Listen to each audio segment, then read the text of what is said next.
Assalamualaikum warahmatullahi wabarakatuh. Kita ketemu lagi di Arah Mata Belajar Sejarah dan Matematika. Kali ini kita akan bahas sejarah, yaitu materi kelas 10 tentang manusia purba di Indonesia. Jadi manusia purba memang tidak ditemukan hanya di Indonesia, tapi untuk sejarah Indonesia kita hanya bahas tentang manusia purba yang ditemukan di Indonesia.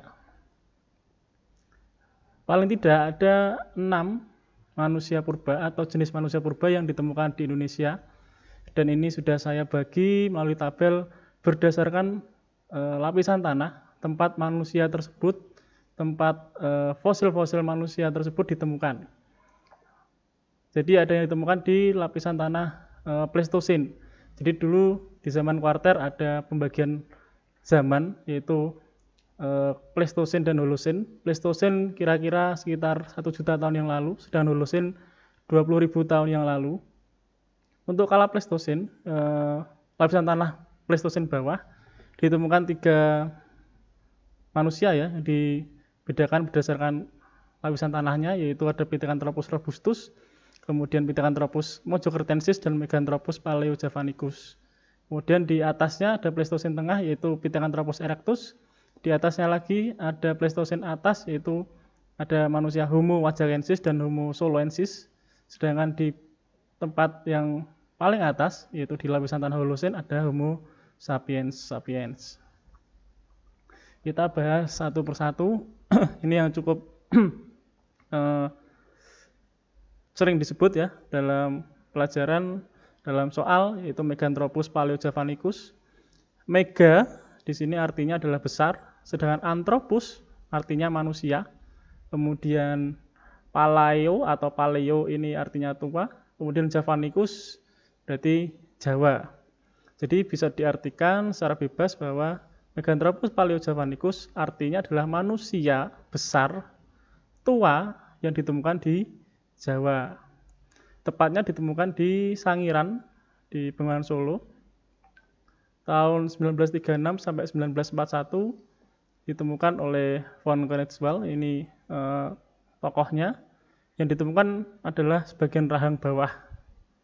Dan ini adalah gambaran imajiner manusia Meganthropus paleojavanicus. Ciri-cirinya di sini ada beberapa yang saya bawakan, yaitu tulang pipi yang tebal, kemudian tidak memiliki dagu, otot rahang kuat, kemudian memiliki tonjolan belakang, badan tegap, dan tulang kening menonjol. Hidup secara food gathering atau mengumpulkan makanan. Makanan utamanya adalah tumbuh-tumbuhan dan buah-buahan. Kemudian ada Pithecanthropus mojokertensis, Pithekos atau Pithe ini artinya kera, Anthropus manusia, berarti manusia kera ya, Pithecanthropus. Mojokertensis berarti yang ditemukan di Mojokerto. Tepatnya di Desa Perning di Mojokerto. Tahunnya juga sama tadi, 1936 sampai 1941. Penemunya juga sama, von Koenigswald. Ciri-cirinya badan tegap, kemudian muka menonjol, kening tebal, tulang pipi kuat. Diperkirakan hidup sekitar 2,5 sampai 2,25 juta tahun yang lalu. Kemudian yang ditemukan adalah fosil tengkorak anak-anak. Ada lagi Pithecanthropus robustus, ditemukan di Trinil oleh Weidenreich dan von Koenigswald. Ciri-cirinya tegap, muka menonjol ke depan, kening tebal, dan tulang pipi yang kuat.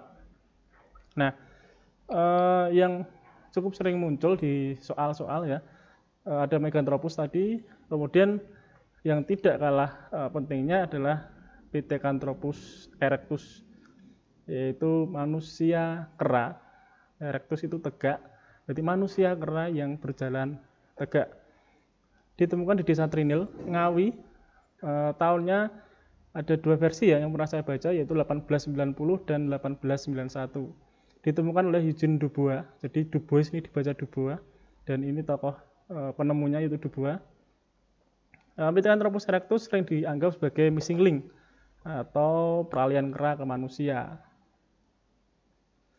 Ciri-cirinya tinggi 165 sampai 180 cm, volume otak 750 sampai 900 cc, kemudian anggota badan tegap, kemudian ada alat kunyah yang kuat, rahang kuat, geraham besar, kemudian hidung tebal dan sebagainya. Nah, ini fosil-fosil atau tulang-tulang yang ditemukan dari bagian tubuh Pithecanthropus erectus.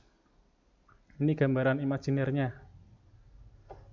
Pithecanthropus erectus sendiri sering juga disebut Java man, sering disamakan dengan salah satu manusia purba yang ditemukan di Cina, yaitu Sinanthropus pekinensis atau sering disebut juga Peking Man, yang ditemukan oleh Davidson Black tahun 1927 di Gua Chokutin, Cina. Peking sendiri sekarang jadi Beijing ya. Jadi sebenarnya ini kemungkinan sama jenisnya, cuma karena beda tempat atau lokasi penemuan, akhirnya namanya juga berbeda.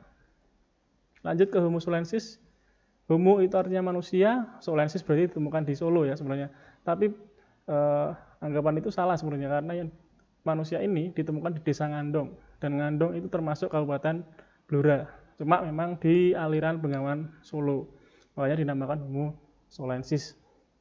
Ada 3 penemu, yaitu Terhar, kemudian Open North, dan von Koenigswald, yang kemudian diteliti oleh von Koenigswald dan Weidenreich.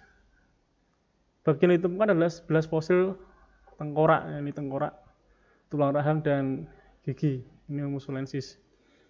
Ciri-cirinya yaitu makanannya sudah hewan dan tumbuhan, gigi geraham yang besar, rahang kuat, kemudian hidung lebar dan belum berdagu ya, kemudian tonjolan pada kening tebal, badannya tegap, tinggi 165 sampai 180 cm, volume otaknya sudah ada peningkatan dari Pithecanthropus erectus ya. Kalau Pithecanthropus erectus tadi maksimal hanya sampai 900, sedangkan Homo sulensis sudah sampai 1350 cc.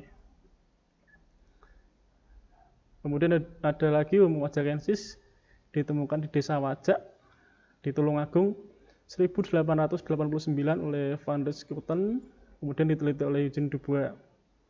Ciri-cirinya hampir sama dengan ciri-ciri Homo sulensis, yaitu tinggi 130 sampai 210, volume otak 1300, berat badan 30 sampai 150, dan diperkirakan hidup 40.000 sampai 25.000 tahun yang lalu. Nah, ini lokasi atau peta tempat penemuan manusia purba di Jawa ya, ini meliputi Jawa Tengah dan Jawa Timur. Yang pertama ada Meganthropus yang ditemukan di Sangiran, kemudian ada Mojokertensis di Mojokerto, kemudian Pithecanthropus erectus dan robustus di Trinil Ngawi, ada Homo sulensis di Ngandong Blora, kemudian ada di Sambung Macan juga, dan Homo wajakensis yang ditemukan di Wajak, Tulungagung. Sekian materi manusia purba di Indonesia. Terima kasih. Wassalamualaikum warahmatullahi wabarakatuh.